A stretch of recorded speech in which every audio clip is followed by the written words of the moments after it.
শবে মেরাজের আমল বলতে কোনো কিছু আছে কিনা, এটা একটা বড় প্রশ্ন। আমরা যখনই রজব মাস শুরু হয় তখনই আমরা জিজ্ঞাসা করতে থাকি আলেমদের কাছ থেকে যে শবে মেরাজের নামাজ কিভাবে পড়বো, এই শবে মেরাজের আমলটা কি। শবে মেরাজ উপলক্ষে সারা রাত জেগে ইবাদত করা এবং শবে মেরাজ উপলক্ষে 26তম দিন পার হয়ে 27তম রাত যখন শুরু হয় তখন সাহারি খেয়ে 27 রজবে রোজা রাখা, এটা আমাদের সমাজে বহুল প্রচলিত। অথচ ভাইরা আমার, যেটা আমরা শুরুতে বলেছি, রজব মাসের 27 তারিখে নবী সাল্লাল্লাহু আলাইহি ওয়াসাল্লামের মেরাজ হয়েছে এমনটি নিশ্চিত কোনো বিষয় নয়। নবীজির মেরাজ হয়েছে সেটা মহাসত্য, সেটা চরম সত্য। সেটা কি রজবে হয়েছে, না জমাদাল, নাকি সেটা রবিউল আউয়ালে হয়েছে, নাকি রমাদানে হয়েছে, নাকি শাওয়ালে হয়েছে, 15-16টি মত আছে ইতিহাসবিদদের। যদি ধরেও নেই আমরা রজবের এই 27 তারিখেই হয়েছে, যেমন কোন কোন ইমামগণ বলেছেন, সে আলোকে যদি আমরা ধরেও নেই, তারপর আমরা বলবো নবী সাল্লাল্লাহু আলাইহি সাল্লামের মেরাজ হয়েছে হিজরতেরও আগে। এরপর নবী সাল্লাল্লাহু আলাইহি সাল্লাম প্রায় 11 বছর বেঁচে ছিলেন।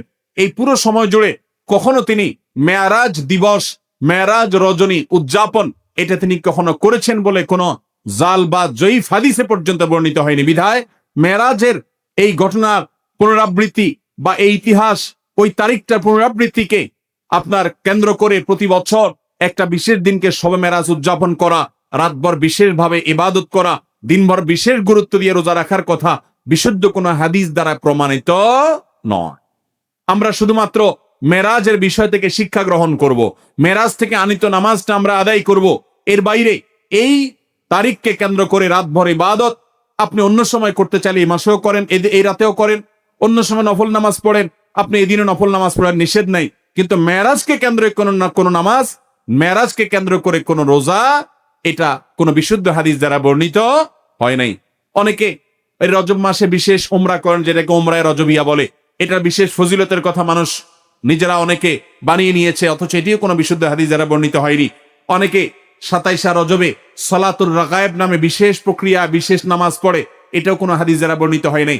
আল্লাহ কোরআনে বলেছেন, মা আতাকুমুর রাসূলু ফাখুযু ওয়া মা নাহাকুম আনহু ফান্তাহু, তোমাদেরকে রাসূল যা দিয়েছেন সেটা আঁকড়ে ধরো, যা নিষেধ করেছেন সেটা থেকে তোমরা বেঁচে থাকো। মন গড়া কোনো আমল করলে সওয়াব তো হবেই না, উল্টা বরং গুনাহ হবে।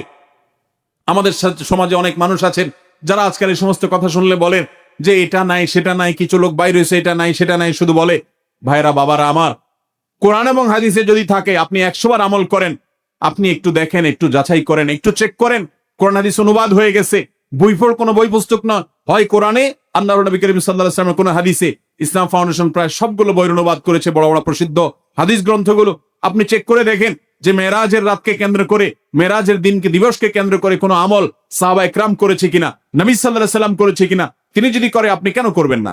আর যদি তিনি না করেন তো মনে রাখবেন, দেখতে মনে হয় নামাজ ভালো জিনিসই তো, আবার এখানে বাধা কেন? অনেকে বলেও যে রাত্রে মানুষ নামাজ পড়বে, চুরি তো করবে না, গান তো শুনবে না, তাহলে কিছু হুজুররা বাধা কেন দেয়? ভাইরা আমার, নামাজ আপনি পড়েন, এটাতে কোনো সমস্যা নেই, কিন্তু এই রাতে কোরআন হাদিসের নির্দেশ, ইসলামের নির্দেশ মনে করে যদি কোনো কাজ করেন, অথচ ইসলাম আপনাকে নির্দেশ করে নাই, তাহলে সেটা হলো মন গড়া আমল। মন গড়া আমলকে বলা হয় বেদাত, আর বেদাত হলো গোমরাহি, ভ্রষ্টতা। ওয়া কুল্লু দালালাতিন ফিন্নার, আর নবীজি বলেছেন সকল ভ্রষ্টতার ঠিকানা কোথায়?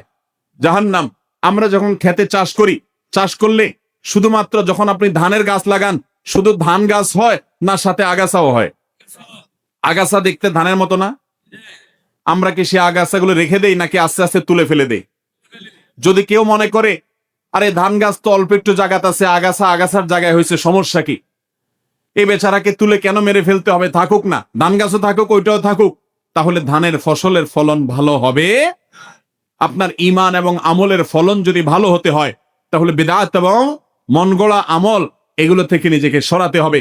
আপনি এমনি নিজে থেকে নফল আমল করেন, সেটা ভিন্ন কথা, কিন্তু বিশেষ কোন দিবসে কোরআন হাদিসে আছে বা ইসলামের নির্দেশ মনে করে, বিশেষ ফজিলত মনে করে যখন করবেন, তখন সেটা বিদআতে পর্যবসিত হবে। অতএব মেরাজ এটাকে উদযাপন নয়, আসুন মেরাজকে উপলব্ধি করার চেষ্টা করি।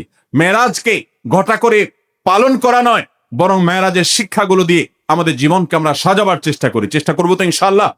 আল্লাহ রাব্বুল আলামিন আমাদের সবাইকে মেরাজের এই গুরুত্ব বোঝার তৌফিক দান করুন। এই মেরাজের অন্যতম বড় শিক্ষা হলো আমাদের প্রিয় নবী সাল্লাল্লাহু আলাইহি ওয়াসাল্লামের মর্যাদা কত বেশি, এই মেরাজ থেকে আমরা উপলব্ধি করার সুযোগ পাই। কারণ তিনি তার হাবিবকে ডেকে নিয়ে গেছেন এবং অন্য নবীদের সাথে সাক্ষাৎ করিয়েছেন, নবী এবং রাসূলদের ইমামতি করিয়েছেন, এতগুলো বিষয় দিয়ে আল্লাহ তাআলা প্রমাণ করেছেন তার হাবিবের মর্যাদা কত বেশি। সেই সাথে মসজিদে আকসা এবং বাইতুল মাকদিসের যে মর্যাদা অনেক বেশি, সেটাও কিন্তু এই মেরাজের ঘটনা থেকে বোঝা যায় যে আল্লাহর হাবিবকে আল্লাহ তাআলা সেখানে প্রথমে নিয়ে গেছেন এবং বলেছেন কোরআনে যে তার চতুর্পাশে আল্লাহ তাআলা বারাকা দিয়েছেন। অতএব আমরা মেরাজের এই সকল শিক্ষাগুলো আমরা অর্জন করার চেষ্টা করব তো ইনশাআল্লাহ, এই শিক্ষাগুলো ধারণ করব তো আমরা ইনশাআল্লাহ। আল্লাহ আমাদেরকে তৌফিক দান করুন। মোহতারাম হাজরিন, মসজিদে আকসায় যদি কেউ 1 রাকাত সালাত আদায় করে, বিভিন্ন রকম বর্ণনা আছে, কোন কোন বর্ণনা আছে আল্লাহ রাব্বুল আলামিন তাকে 500 রাকাত নামাজের সওয়াব আদায় সওয়াব দান করবেন। বহু নবী রাসূলগণ যে মসজিদের ইমাম ছিলেন, মুয়াজ্জিন ছিলেন, মুক্তাদি ছিলেন, সেই মসজিদে আল্লাহ রাব্বুল আলামিন জীবনের মৃত্যুর আগে আমাদেরকে একবার হলেও যাওয়ার তৌফিক দান করুন।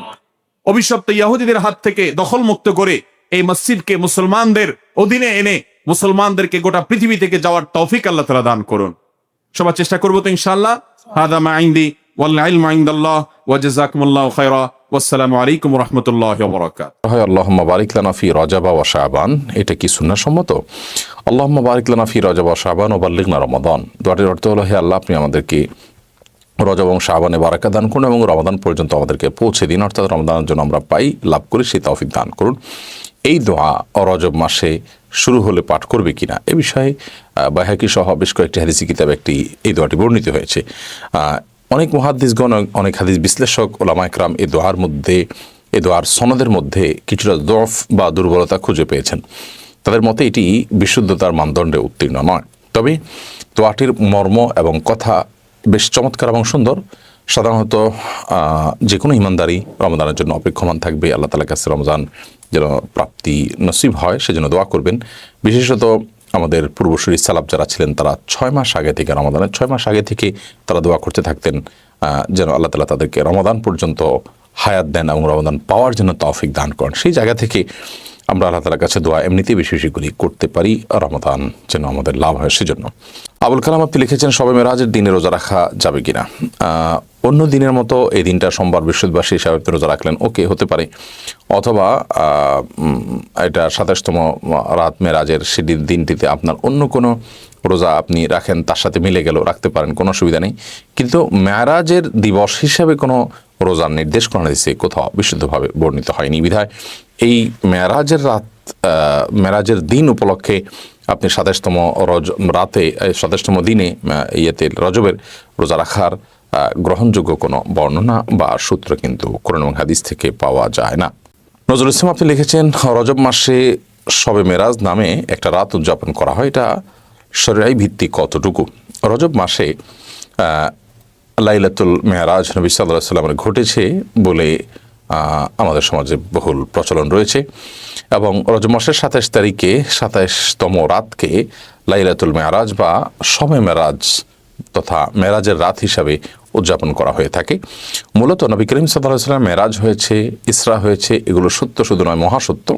এবং এই মর্মে কোরআন কারিমেতে সূরা ইসরা বনী ইসরাঈলের শুরুতে আল্লাহ তাআলা 15 নম্বর পারা শুরুতে ইসরা সম্পর্কে আল্লাহ বলেছেন রাত্রিকালীন ভ্রমণ আল্লাহ তাআলা করিয়েছেন তাকে অলৌকিকভাবে।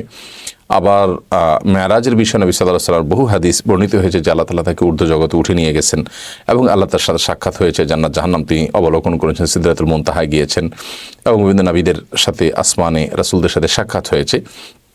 তো এই বিষয়গুলো তো সুপ্রমাণিত এবং এগুলোকে অস্বীকার করবার, বিশ্বাস করবার সুযোগ নেই। কিন্তু মেরাজ রজব মাসেই হয়েছে এমনটি সুনিশ্চিত নয়, বরং বেশিরভাগ ইতিহাসবিদদের মতে মেরাজের মাসটি ভিন্ন। অনেকে এটাকে রবিউল আউয়াল মাসে বলেছেন, অনেকে অন্যান্য মাসের কথা বলেছেন, রজব মাসের কথাও কোনো কোনো ইতিহাসবিদরা বলেছেন। কিন্তু 27তম তারিখেই রজবের মেরাজ হয়েছে, এটাকে চূড়ান্তভাবে যেভাবে আমাদের সমাজে বলা হয়ে থাকে আসলে এভাবে এমনটি প্রমাণিত নয়। বিধায় রজব মাসের এই 27তম রাতকে মেরাজের রাত হিসাবে উদযাপন করা, প্রথমত এই রাত্রিতে মেরাজ হয়েছে সেটিরই কোনো আপনার নিশ্চিত কোনো তথ্য নেই। আবার দ্বিতীয়ত হলো যে যদি ধরেও নেওয়া হয় যে রাতে নবী সাল্লাল্লাহু আলাইহি ওয়াসাল্লাম মেরাজ হয়েছে, কিন্তু সেই মেরাজ হয়েছে হিজরতের আগে, অথচ নবী সাল্লাল্লাহু আলাইহি ওয়াসাল্লাম হিজরতের পরে অনেক বছর বেশি ছিলেন। তিনি সেই রাতকে কেন্দ্র করে প্রতি বছর কোনো বিশেষ কোনো আমল, বিশেষ কোনো কার্যক্রম তিনি কখনোই সম্পাদন করতেন বলে কোনো প্রমাণিত নয়। যার কারণে একজন ইমানদার এই রজব মাস উদযাপনের নামে 27তম রজনীতে রাত জেগে ইবাদত করা বা এটাকে কেন্দ্র করে কোনো বিশেষ কর্মসূচি পালন করা, এটি কোরআন বা হাদিস দ্বারা সমর্থিত নয় এবং নির্দেশিত নয়। রুহুল আমিন আপনি লিখেছেন মেরাজের শিক্ষা ও নির্দেশনা কি? মেরাজের সবচেয়ে বড় শিক্ষার বিষয় হলো যে সলাতের গুরুত্ব এত বেশি যে আল্লাহ তাআলা সলাতের নির্দেশ দেওয়ার জন্য তিনি তার কাছে ডেকে নিয়ে গেছেন এবং 50 ওয়াক্ত সলাতের নির্দেশ দিয়েছেন, সেখান থেকে আল্লাহ তাআলা কমাতে কমাতে 5 ওয়াক্তে এনেছেন এবং এই 5 ওয়াক্ত যে আদায় করবে তাকে 50 ওয়াক্তেরই সওয়াব দেওয়া হবে বলে আল্লাহ তাআলা ওয়াদা করেছেন। বিধায় মেরাজের সবচেয়ে বড় শিক্ষা হলো যে সলাতের গুরুত্ব কত বেশি সেটা আমরা শিখতে পারি মেরাজ থেকে। এবং সেই সাথে মেরাজের মাধ্যমে আল্লাহ তাআলা তাকে নবী সাল্লাল্লাহু আলাইহি সাল্লামকে কিছু কিছু অপরাধের শাস্তি কেমন হবে তার ডামি আল্লাহ তাআলা দেখিয়েছেন, তার মুখ আল্লাহ তাআলা দেখিয়েছেন এবং সেটির মাধ্যমে সে সমস্ত অপরাধগুলোর ভয়াবহতাও আমরা আঁচ করতে পারি, অনুমান করতে পারি। বিধায় মেরাজের সমস্ত শিক্ষাগুলো আমরা ধারণ করতে চেষ্টা করব এবং নবী সাল্লাল্লাহু আলাইহি সাল্লাম যে বার্তাগুলো এনেছেন সেই বার্তাগুলো আমরা গ্রহণ করার চেষ্টা করবো। আল্লাহ আমাদের সেই তৌফিক দান